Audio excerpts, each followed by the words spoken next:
When you've been collecting video games for over a decade of your life and you own over 200 plus PS1 games, I've got a lot of games that I have not gone through yet. How I really determine what games I review in the order I do is I always like to do a game that's different than the last one. I cover just about everything genre-wise on the system, and that's just kind of that way I like to do things with this channel. It'd be nice to play multiple games at once, but I've only got two hands, so I gotta focus on one at a time. A game that I've been itching to play for a while now is Rising Zan, the Samurai Gunman. Any game with the name Samurai Gunman, sign me up. That's just an awesome title. This is definitely one of those games you never see at the game store, or if you're just into PS1 emulating or anything, you don't really pass on it too much. No one really speaks about this game. I, of course, play through the entire game and have things to discuss if it's worth your time to check out or not. Kick your boots off and take a load off. Let's talk about Rising Zan, the Samurai Gunman for the original PlayStation.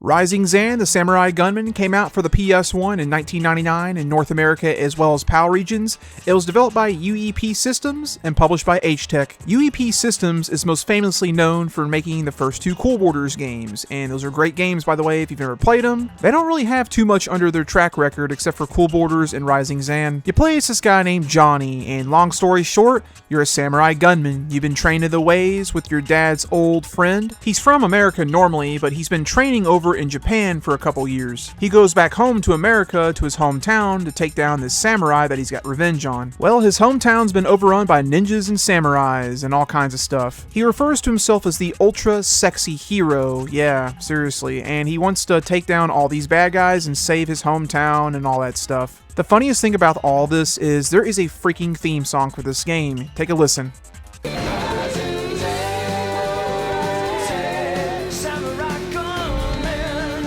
Sounds really good, Bon Jovi.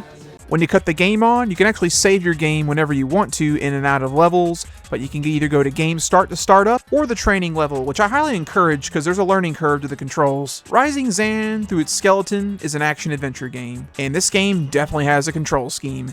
D-pad moves, you can use analog controls if you want. X swings your sword, and you can even double tap the D-pad in certain directions to do combos, so that's kind of cool there's a combo system with this game. Square is to shoot your gun, circle is to jump, pressing it again in the air, you'll actually hover for a second or two. Pressing triangle, you'll go in hero mode where you'll kind of go ape shit and stuff. I'll go over that in a sec. Tapping L1 locks onto an enemy. Holding L1 for a second will adjust your viewpoint forward. R1 is to block, and double tapping up and then R1 can deflect projectiles. Lastly, L2 and R2 will help you dodge left and right. This game is your classic gameplay. You start playing the game, you beat some bad guys, do some stuff, fight a boss, move on to the next level. It kind of has the style a little bit of a beat 'em up, where you'll fight waves of enemies and you'll kind of move forward. And then there's some cutscenes too, or you'll see enemies talking in gibberish, or your comrades you're trying to save. But the formula usually with the game is you'll fight enemies, sometimes you'll have a quick time event pushing all the buttons and stuff, and then you'll fight a boss at the end of the level, and you do a finishing move, and you move on. Levels aren't super long. They could take about 5 to 10 minutes to get through the whole thing. There are no checkpoints in this game, so if you die in the middle of a level, you gotta start the whole mission over again.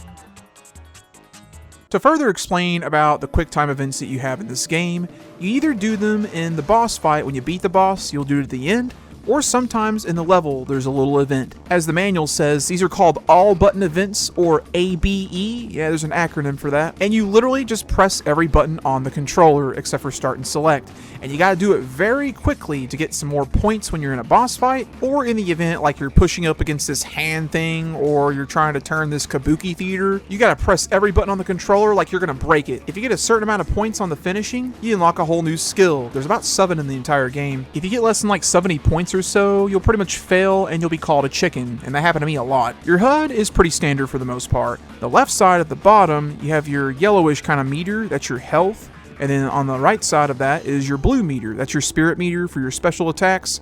Whenever you don't have any spirit meter, it'll regenerate on its own over time. The right side is your mini-map, very self-explanatory. The arrow shows you where you need to go. The top left is your hero meter, and like I said before, you go kind of ape shit and go crazy, attacking very fast and moving very fast.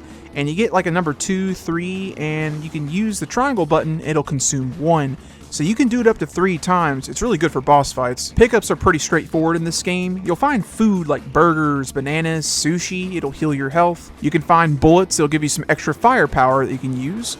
And then also orbs, and these orbs can give you an extra continue sometimes, so if you die, you start right where you left off. You go through multiple environments in this game. It's still a Wild West kind of samurai theme going on. You start off in the good old classic country town, and you go through that and the saloons and all that stuff.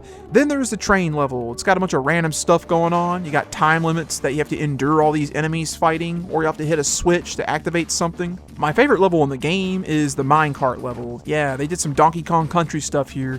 You get on a minecart and you're going forward, and you can jump over obstacles like fire, but you can still shoot your gun.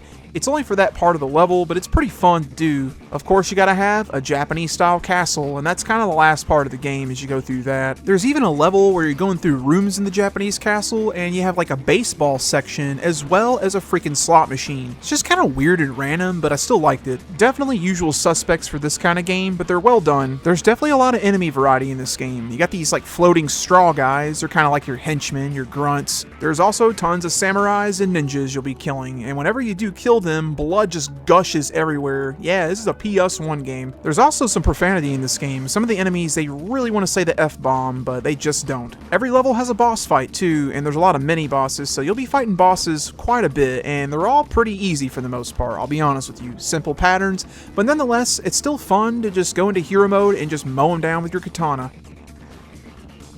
Rising Zan was a pretty fun game to play. Whenever you start the game, you hear that theme song, and yeah, it's a little cheesy, but it's not bad. You kind of get to the action pretty quickly. Johnny has a lot of mobility, a lot of abilities, and it's just fun to use them all. You have some pretty arcade, straight to the point levels, and you beat them, and you move on to the next, but it just keeps going. It doesn't get boring at all. I personally loved all the stupid, funny dialogue, and all the varied levels. There's only 9 in the game, but I think it's perfect for a game paced this way. The environmental visuals are alright, but the character models are really good. I mean, they kind of look a little too good for PS1. The music also is serviceable as well. It gets the job done. This game, in some ways, was ahead of its time. You would see this formula a lot during the PS2 into the PS3 generation, the hack and slash gunplay generation. It was just cool to see this done on the original PlayStation. Now, I will say this though, it is not a perfect game. It does have some setbacks. The one that really takes the hit with this game, unfortunately, is your camera. It just loses focus way too easily whenever you're fighting bosses and stuff. It annoyed me, honestly, and I definitely would say not a great camera at all. This room 2 here with this electricity, whenever you're platforming, I really don't think they even tested this whole section. It's so stupid. Also, that baseball minigame, I don't know, at least for me, none of my hits were landing whenever I was swinging the sword, but maybe I just suck. If these things were fixed, especially the camera, I definitely would say one of the best action-adventure games on the console. But nonetheless, it is a good game and definitely worth checking out. Whenever you beat this game all the way through, you get to unlock a whole nother character and play as Sapphire, as Chick. So that's really cool. You get some replay value there. This game sold horribly. It sold terribly in North America and as well as PAL regions. It's about a $70 game or so complete in box. A little steep, not too bad, but I definitely would say loose route or go by other means to play this one. Definitely not a perfect video game here on this console, but if you like action-adventure, kind of third-person shooter, hack-and-slash type of games, you need to get this one a go sometime. That's all I've got to say about this game. I'm going to email John Bon Jovi and see if he'll do a cover of the theme song for this game. Thank you guys so much for watching this video. If you have anything to say, leave a comment down below. I'd love to hear what you got to say about Rising Zan, other kind of Western games, or if you like chicken pot pie. Until next time, y'all take it easy.